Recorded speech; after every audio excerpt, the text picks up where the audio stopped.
സകലത്തിന്റെയും സൃഷ്ടാം പിതാവായ ദൈവത്തിന്റെയും കർത്താവായ യേശുക്രിസ്തുവിന്റെയും നാമത്തിൽ ഏവർക്കും സ്നേഹവന്ദനം. ഇന്ന് ഒക്ടോബർ 8. ഇന്ന് നമ്മൾ വായിക്കുന്ന ആദ്യത്തെ വായനാഭാഗം ദിനവൃത്താന്തം 1-ാം പുസ്തകം 24-ഉം 25-ഉം അധ്യായങ്ങൾ. ദിനവൃത്താന്തം 1-ാം പുസ്തകം 24-ാം അധ്യായം 1-ാം വാക്യം മുതൽ. അഹരോന്റെ പുത്രന്മാരുടെ കൂറുകളോ? അഹരോന്റെ പുത്രന്മാർ നാദാബ്, അബീഹു, എലയാസർ, ഈഥാമാർ. നാദാബും അബീഹുവും അവരുടെ അപ്പന് മുമ്പേ മരിച്ചുപോയി. അവർക്ക് പുത്രന്മാർ ഉണ്ടായിരുന്നതുമില്ല. അതുകൊണ്ട് എലയാസറും ഈഥാമാരും പൗരോഹിത്യം നടത്തി. ദാവീദ് എലയാസറിന്റെ പുത്രന്മാരിൽ സാദോക്ക്, ഈഥാമാരിന്റെ പുത്രന്മാരിൽ അഹീമേലെക്ക് എന്നിവരുമായി അവരെ അവരുടെ ശുശ്രൂഷയുടെ മുറപ്രകാരം വിഭാഗിച്ചു. ഈഥാമാരിന്റെ പുത്രന്മാരുള്ളതിനേക്കാൾ എലയാസറിന്റെ പുത്രന്മാരിൽ അധികം തലവന്മാരെ കണ്ടതുകൊണ്ട് എലയാസറിന്റെ പുത്രന്മാരിൽ 16 പിതൃഭവന തലവന്മാരും ഈഥാമാരിന്റെ പുത്രന്മാരിൽ 8 പിതൃഭവന തലവന്മാരുമായി വിഭാഗിച്ചു.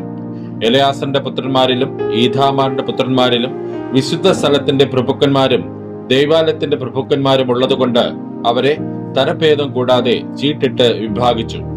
ലേവരിൽ നെഥലേലിന്റെ മകനായ ശമയ്യ ശാസ്ത്രി രാജാവിനും പ്രഭുക്കന്മാർക്കും പുരോഹിതനായ സാദോക്കിനും അബ്യാഥാരിന്റെ മകനായ അഹീമേലെക്കിനും പുരോഹിതന്മാരുടെയും ലേവരുടെയും പിതൃഭവന തലവന്മാർക്കും മുമ്പാകെ ഒരു പിതൃഭവനം എലയാസറിനും മറ്റൊന്ന് ഈഥാമാരിനുമായി ചീട്ട് വന്നത് എഴുതിവെച്ചു.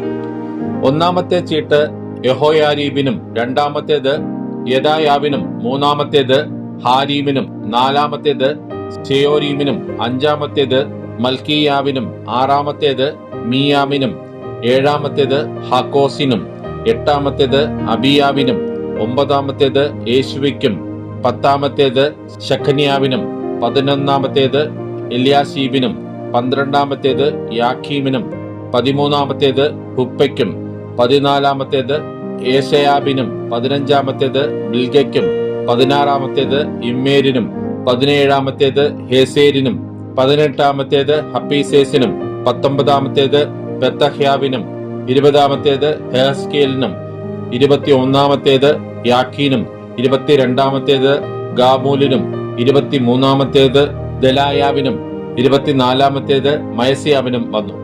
ഇസ്രായേലിന്റെ ദൈവമായ യഹോവ അവരുടെ പിതാവായ അഹരോനോട് കൽപ്പിച്ചതുപോലെ അവൻ അവർക്ക് കൊടുത്ത നിയമപ്രകാരം അവരുടെ ശുശ്രൂഷയ്ക്കായിട്ട് യഹോവയുടെ ആലയത്തിലേക്ക് അവർ വരേണ്ടുന്ന ക്രമം ഇതായിരുന്നു.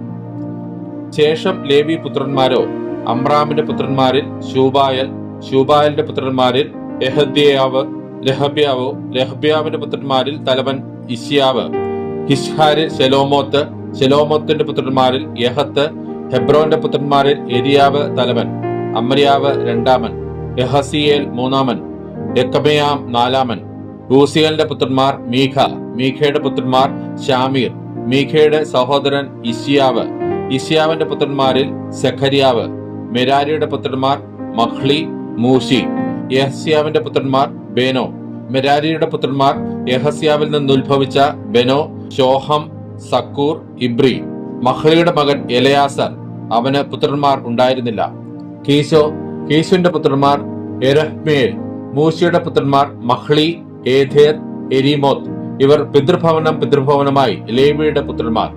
അവരും അഹരോന്റെ പുത്രന്മാരായ തങ്ങളുടെ സഹോദരന്മാരെ പോലെ തന്നെ ദാവീദ് രാജാവിനും സാദോക്കിനും അഹീമേലെക്കിനും പുരോഹിതന്മാരുടെയും ലേവരുടെയും പിതൃഭവന തലവന്മാർക്കും മുമ്പാകെ അതത് പിതൃഭവനത്തിൽ ഓരോ തലവൻ താന്റെ ഇളയ സഹോദരനെ പോലെ തന്നെ ചീട്ടിട്ടു.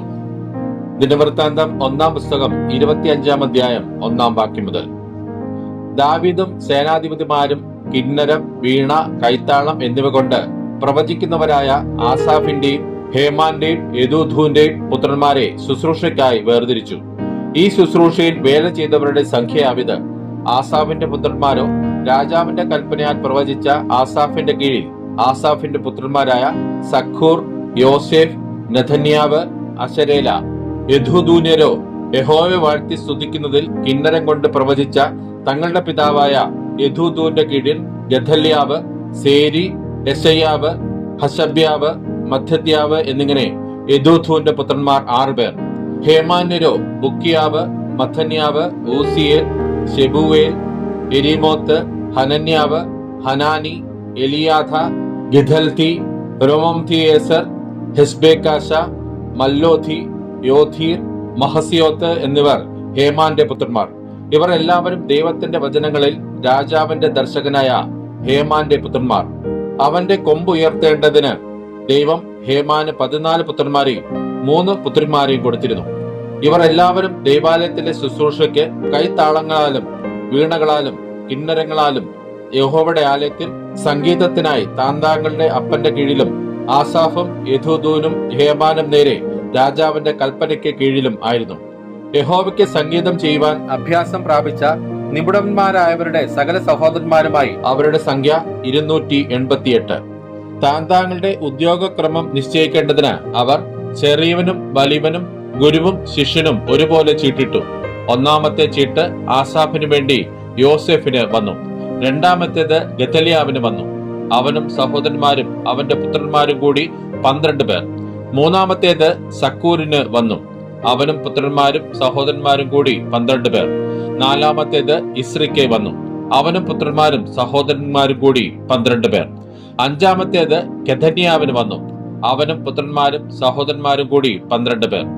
ആറാമത്തേത് ബുഖിയാവിന് വന്നു. അവനും പുത്രന്മാരും സഹോദരന്മാരും കൂടി 12 പേർ.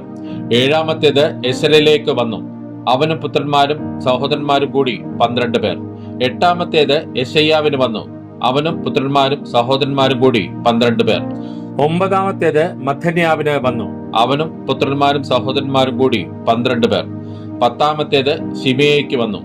അവനും പുത്രന്മാരും സഹോദരന്മാരും കൂടി 12 പേർ. 11ാമത്തേത് അസരേലിന് വന്നു. അവനും പുത്രന്മാരും സഹോദരന്മാരും കൂടി 12 പേർ. 12ാമത്തേത് ഹശബ്യാവിന് വന്നു. അവനും പുത്രന്മാരും സഹോദരന്മാരും കൂടി 12 പേർ. 13ാമത്തേത് ശൂബായേലിന് വന്നു. അവനും പുത്രന്മാരും സഹോദരന്മാരും കൂടി 12 പേർ. 14ാമത്തേത് മത്ഥദ്യാവിന് വന്നു. അവനും പുത്രന്മാരും സഹോദരന്മാരും കൂടി 12 പേർ. 15ാമത്തേത് എരീമോത്തിന് വന്നു. അവനും പുത്രന്മാരും സഹോദരന്മാരും കൂടി 12 പേർ. 16ാമത്തേത് ഹനന്യാവിന് വന്നു. അവനും പുത്രന്മാരും സഹോദരന്മാരും കൂടി 12 പേർ. 17ാമത്തേത് ഹൊസ്ബെക്കാശയ്ക്ക് വന്നു. അവനും പുത്രന്മാരും സഹോദരന്മാരും കൂടി 12 പേർ. 18ാമത്തേത് ഹനാനിക്ക് വന്നു. അവനും പുത്രന്മാരും സഹോദരന്മാരും കൂടി 12 പേർ. 19ാമത്തേത് മല്ലോഥിക്ക് വന്നു. അവനും പുത്രന്മാരും സഹോദരന്മാരും കൂടി 12 പേർ. 20ാമത്തേത് എലിയാഥയ്ക്ക് വന്നു. അവനും പുത്രന്മാരും സഹോദരന്മാരും കൂടി 12 പേർ. 21ാമത്തേത് ഹോദീരിന് വന്നു. അവനും പുത്രന്മാരും സഹോദരന്മാരും കൂടി 12 പേർ.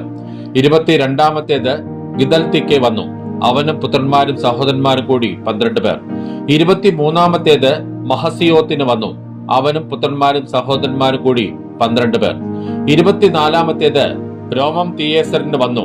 അവനും പുത്രന്മാരും സഹോദരന്മാരും കൂടി 12 പേർ. ഇന്ന് നമ്മൾ വായിക്കുന്ന രണ്ടാമത്തെ വായനാഭാഗം യെഹെസ്കേൽ പ്രവാചകന്റെ പുസ്തകം 34-ാം അധ്യായം. യെഹെസ്കേൽ പ്രവാചകന്റെ പുസ്തകം 34-ാം അധ്യായം 1-ാം വാക്യം മുതൽ.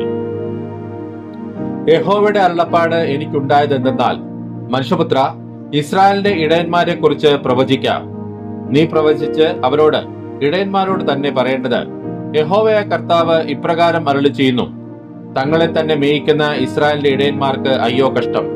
ആടുകളെ അല്ലയോ ഇടയന്മാർ മേയിക്കേണ്ടത്? നിങ്ങൾ മേധസ് തിന്നുകയും ആട്ടുരോമം ഉടുക്കുകയും തടിച്ചിരിക്കുന്നവയെ അറുക്കുകയും ചെയ്യുന്നു. ആടുകളെ നിങ്ങൾ മേയിക്കുന്നില്ലതാനും. നിങ്ങൾ ബലഹീനമായതിനെ ശക്തീകരിക്കുകയോ ദീനം പിടിച്ചതിനെ ചികിത്സിക്കുകയോ ഒടിഞ്ഞതിനെ മുറിവ് കെട്ടുകയോ ചിതറിപ്പോയതിനെ തിരിച്ചു വരുത്തുകയോ കാണാതെ പോയതിനെ അന്വേഷിക്കുകയോ ചെയ്യാതെ കഠിനതയോടും ക്രൂരതയോടും കൂടെ അവയെ ഭരിച്ചിരിക്കുന്നു.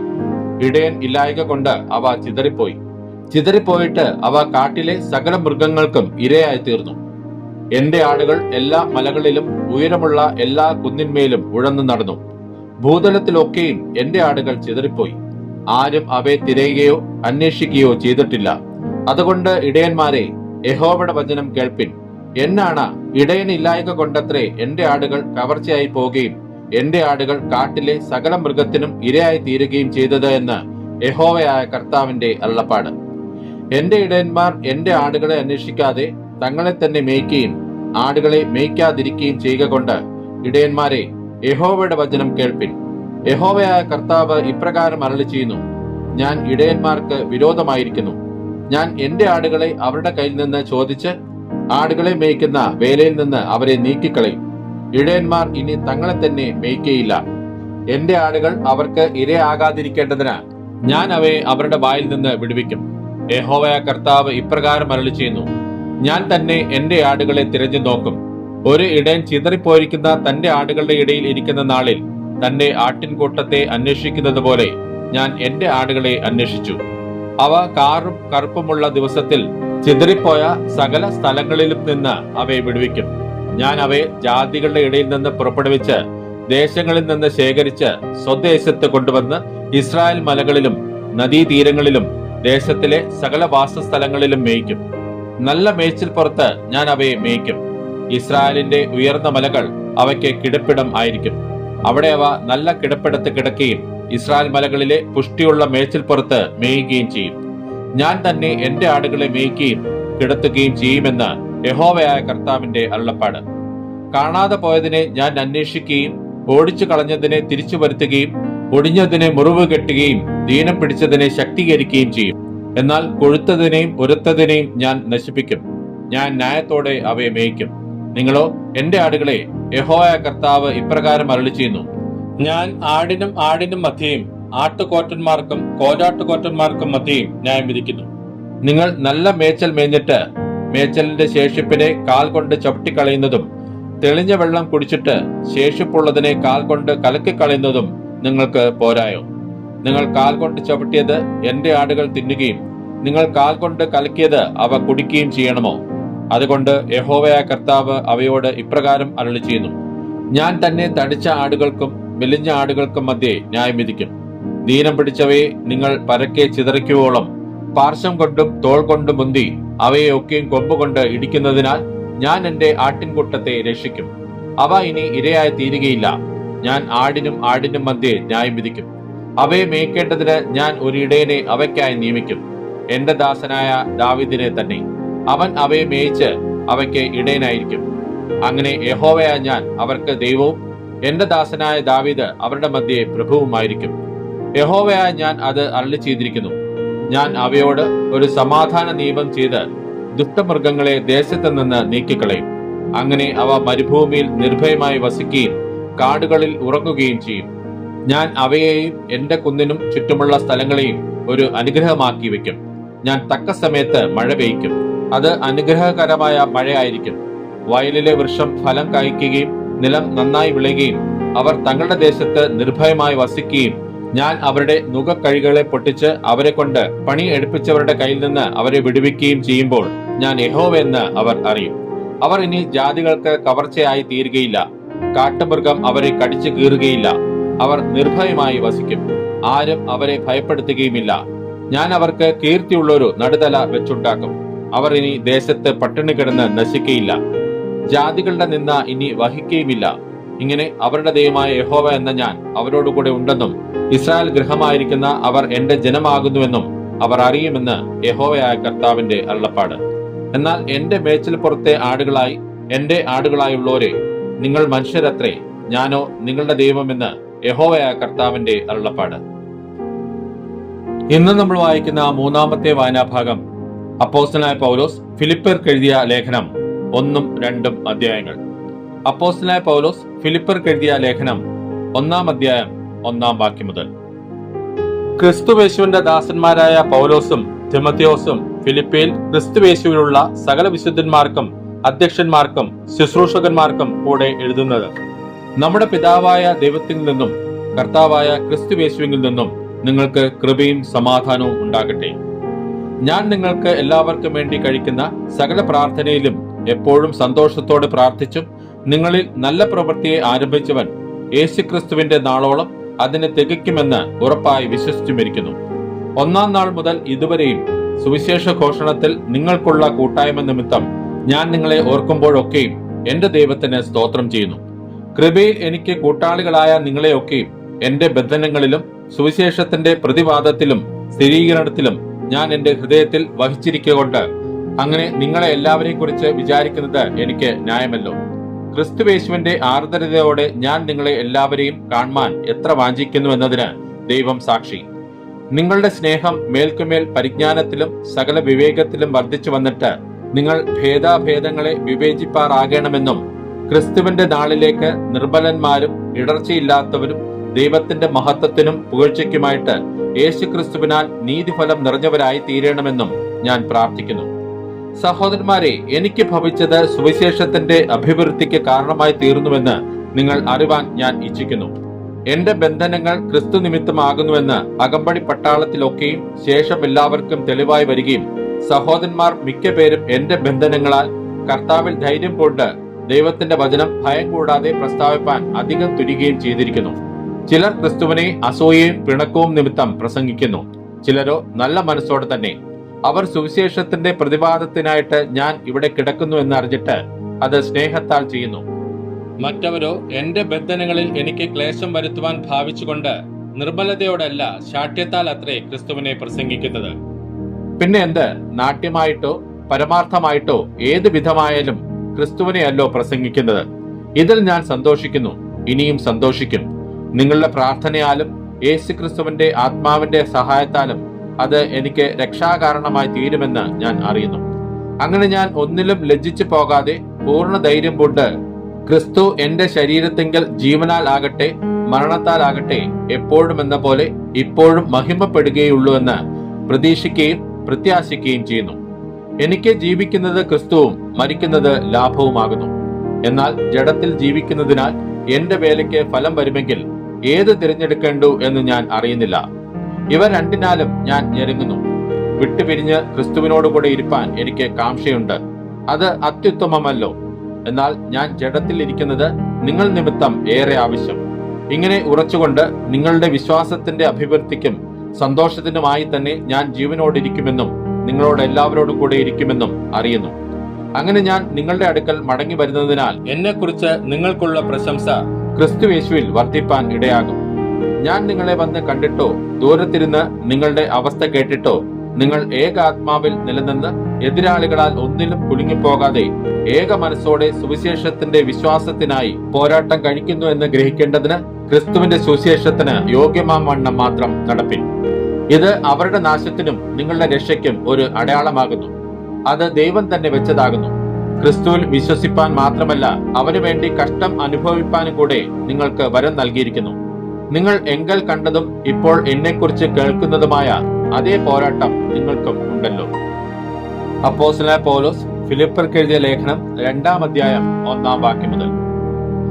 ക്രിസ്തുവിൽ വല്ല പ്രബോധനവും ഉണ്ടെങ്കിൽ, സ്നേഹത്തിന്റെ വല്ല ആശ്വാസവും ഉണ്ടെങ്കിൽ, ആത്മാവിന്റെ വല്ല കൂട്ടായ്മയും ഉണ്ടെങ്കിൽ, വല്ല ആർദ്രതയും മനസ്സലിവും ഉണ്ടെങ്കിൽ, നിങ്ങൾ ഏക മനസ്സുള്ളവരായി ഏക സ്നേഹം പൂട്ട് ഐക്യബന്ധപ്പെട്ട് ഏകഭാവമുള്ളവരായി ഇങ്ങനെ എന്റെ സന്തോഷം പൂർണ്ണമാക്കുവിൻ. ശാഠ്യത്താലോ ദുരഭിമാനത്താലോ ഒന്നും ചെയ്യാതെ താഴ്മയോടെ ഓരോരുത്തൻ മറ്റുള്ളവനെ തന്നെക്കാൾ ശ്രേഷ്ഠൻ എന്ന് എണ്ണിക്കൊള്ളുവിൻ. ഓരോരുത്തൻ സ്വന്തം ഗുണമല്ല മറ്റുള്ളവന്റെ ഗുണവും കൂടെ നോക്കണം. ക്രിസ്തുയേശുവിലുള്ള ഭാവം തന്നെ നിങ്ങളിലും ഉണ്ടായിരിക്കട്ടെ. അവൻ ദൈവരൂപത്തിലിരിക്കെ ദൈവത്തോടുള്ള സമത്വം മുറുകെ പിടിച്ചുകൊള്ളണമെന്ന് വിചാരിക്കാതെ ദാസരൂപമെടുത്ത് മനുഷ്യ സാദൃശ്യത്തിലായി തന്നെത്താൻ ഒഴിച്ച് വേഷത്തിൽ മനുഷ്യനായി വിളങ്ങി തന്നെത്താൻ താഴ്ത്തി മരണത്തോളം, ക്രൂശിലെ മരണത്തോളം തന്നെ അനുസരണമുള്ളവനായി തീർന്നു. അതുകൊണ്ട് ദൈവവും അവനെ ഏറ്റവും ഉയർത്തി സകല നാമത്തിനു മേലായ നാമം നൽകി. അങ്ങനെ യേശുവിന്റെ നാമത്തിങ്കൽ സ്വർലോകരുടെയും ഭൂലോകരുടെയും അധോലോകരുടെയും മുഴങ്കാലൊക്കെയും അടങ്ങുകയും എല്ലാ നാവും യേശുക്രിസ്തു കർത്താവെന്ന് പിതാവായ ദൈവത്തിന്റെ മഹത്വത്തിനായി ഏറ്റുപറയുകയും ചെയ്യേണ്ടി വരും. അതുകൊണ്ട് പ്രിയമുള്ളവരെ, നിങ്ങൾ എല്ലായ്പ്പോഴും അനുസരിച്ചതുപോലെ ഞാൻ അരികത്തിരിക്കുമ്പോൾ മാത്രമല്ല, ഇന്ന് ദൂരത്തിരിക്കുമ്പോൾ ഏറ്റവും അധികമായി ഭയത്തോടും വിറയലോടും കൂടെ നിങ്ങളുടെ രക്ഷയ്ക്കായി പ്രവർത്തിപ്പിൻ. ഇച്ഛിക്ക എന്നതും പ്രവർത്തിക്ക എന്നതും നിങ്ങളിൽ ദൈവമല്ലോ തിരുവുള്ളമുണ്ടായിട്ട് പ്രവർത്തിക്കുന്നത്. വക്രതയും കോട്ടവുമുള്ള തലമുറയുടെ നടുവിൽ നിങ്ങൾ അനിന്യരും പരമാർത്ഥികളും ദൈവത്തിന്റെ നിഷ്കളങ്ക മക്കളുമാകേണ്ടതിന് എല്ലാം പിറുപിറുപ്പും വാദവും കൂടാതെ ചെയ്യുവിൻ. അവരുടെ ഇടയിൽ നിങ്ങൾ ജീവന്റെ വചനം പ്രമാണിച്ചുകൊണ്ട് ലോകത്തിൽ ജ്യോതിസ്സുകളെ പോലെ പ്രകാശിക്കുന്നു. അങ്ങനെ ഞാൻ ഓടിയതും അധ്വാനിച്ചതും വെറുതെ ആയില്ല എന്ന് ക്രിസ്തുവിന്റെ നാളിൽ എനിക്ക് പ്രശംസ ഉണ്ടാകും. എന്നാൽ നിങ്ങളുടെ വിശ്വാസമെന്ന യാഗം അർപ്പിക്കുന്ന ശുശ്രൂഷയിൽ എന്റെ രക്തം ഒഴിക്കേണ്ടി വന്നാലും ഞാൻ സന്തോഷിക്കും. നിങ്ങളോട് എല്ലാവരോടും കൂടി സന്തോഷിക്കും. അങ്ങനെ തന്നെ നിങ്ങളും സന്തോഷിപ്പിൻ, എന്നോടുകൂടെ സന്തോഷിപ്പിൻ. എന്നാൽ നിങ്ങളുടെ വസ്തുത അറിഞ്ഞിട്ട് എനിക്ക് മനം തണുക്കേണ്ടതിന് തിമോഥെയോസിനെ വേഗത്തിൽ അങ്ങോട്ട് അയക്കാമെന്ന് കർത്താവായ യേശുവിൽ ഞാൻ ആശിക്കുന്നു. നിങ്ങളെ സംബന്ധിച്ച് പരമാർത്ഥമായി കരുതുവാൻ തുല്യചിത്തനായി എനിക്ക് മറ്റാരുമില്ല. യേശുക്രിസ്തുവിന്റെ കാര്യമല്ല, സ്വന്തം കാര്യമത്രേ എല്ലാവരും നോക്കുന്നു. അവനോ മകൻ അപ്പൻ ചെയ്യുന്നത് പോലെ എന്നോടുകൂടെ സുവിശേഷ ഘോഷണത്തിൽ സേവ ചെയ്തു എന്നുള്ള അവന്റെ സിദ്ധത നിങ്ങൾ അറിയുന്നുവല്ലോ. ആകയാൽ എന്റെ കാര്യം എങ്ങനെയാകുമെന്ന് അറിഞ്ഞ ഉടനെ ഞാൻ അവനെ അയപ്പാൻ ആശിക്കുന്നു. ഞാനും വേഗം വരുമെന്ന് കർത്താവിൽ ആശ്രയിച്ചിരിക്കുന്നു. എന്നാൽ എന്റെ സഹോദരനും കൂട്ടുവേലക്കാരനും സഹപഠനും നിങ്ങളുടെ ദൂതനും എന്റെ ബുദ്ധിമുട്ടിന് ശുശ്രൂഷിച്ചവനുമായ എപ്പഫ്രോദിത്തോസിനെ നിങ്ങളുടെ അടുക്കൽ അയക്കുന്നത് ആവശ്യമെന്ന് എനിക്ക് തോന്നി. അവൻ നിങ്ങളെ എല്ലാവരെയും കാണുവാൻ വാഞ്ചിച്ചും താൻ ദീനമായി കിടന്നു എന്ന് നിങ്ങൾ കേട്ടത് കൊണ്ട് വ്യസനിച്ചുമിരുന്നു. അവൻ ദീനം പിടിച്ച് മരിപ്പാറായിരുന്നു സത്യം. എങ്കിലും ദൈവം അവനോട് കരുണ ചെയ്തു. അവനോട് മാത്രമല്ല, എനിക്ക് ദുഃഖത്തിന്മേൽ ദുഃഖം വരാതിരിപ്പാൻ എന്നോടും കരുണ ചെയ്തു. ആകയാൽ നിങ്ങൾ അവനെ വീണ്ടും കണ്ട് സന്തോഷിപ്പാനും എനിക്ക് ദുഃഖം കുറവാനും ഞാൻ അവനെ അധികം ജാഗ്രതയോടെ അയച്ചിരിക്കുന്നു. അവനെ കർത്താവിൽ പൂർണ്ണ സന്തോഷത്തോടെ കൈക്കൊള്ളുവിൻ. ഇങ്ങനെയുള്ളവരെ ബഹുമാനിപ്പിൻ. എനിക്ക് വേണ്ടിയുള്ള നിങ്ങളുടെ ശുശ്രൂഷയുടെ കുറവ് തീർപ്പാനല്ലോ അവൻ തന്റെ പ്രാണനെ പോലും കരുതാതെ ക്രിസ്തുവിന്റെ വേല നിമിത്തം മരണത്തോളം ആയിപ്പോയത്. ഇന്ന് നമ്മൾ വായിച്ചു കേട്ട ഈ വേദഭാഗങ്ങളാൽ പിതാവായ ദൈവത്തിൽ നിന്നും കർത്താവായ ക്രിസ്തുയേശുവിൽ നിന്നും ഏവർക്കും കൃപയും കനിവും സമാധാനവും ഉണ്ടാകട്ടെ. ആമേൻ.